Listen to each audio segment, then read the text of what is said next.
Hello students, क्या आपको remainder theorem पता है? अगर आप नहीं जानते हैं तो आइए मैं आपको बताता हूँ। रिमाइंडर थ्योरम जो होता है उसका स्टेटमेंट कहता है if a polynomial P x, जो पोलिनोमियल है आपका P x, if it is divided by a linear binomial, देखिए लीनियर होना चाहिए, बाइनोमियल होना चाहिए और इस फॉर्मेट में होना चाहिए, एक्स माइनस ए से अगर वो डिवाइड होता है, then the remainder obtained is P A. अब आपको ध्यान रखना है, पोलिनोमियल कोई पी एक्स है जिसको कि डिवाइड किया जा रहा है एक्स माइनस ए टाइप के लीनियर बाइनोमियल से, तो जो रिमाइंडर ऑब्टेन्ड होगा, जो रिमाइंडर आपको मिलेगा वो पी ए होगा।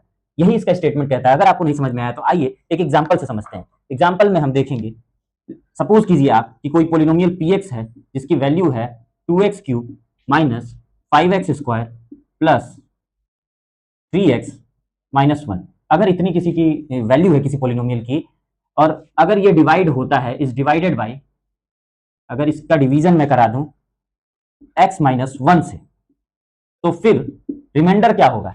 रिमाइंडर जो होगा आपका वो हो जाएगा P1 हो जाएगा। यानी कि P1 की मुझे वैल्यू निकालनी होगी, और P1 की वैल्यू क्या आ जाएगी आप आराम से कर सकते हैं, 2 इंटू 1 का क्यूब माइनस 5 इंटू 1 का स्क्वायर प्लस 3 इंटू 1 माइनस 1।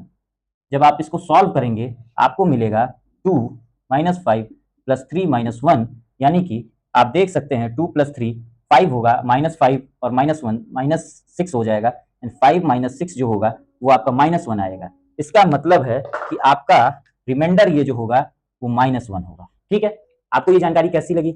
अगर अच्छा लगा आपको तो फिर इसे अपने फ्रेंड्स में शेयर कीजिए और मेरे चैनल सीबीएसई जंक्शन को सब्सक्राइब कीजिए। Thank you so much.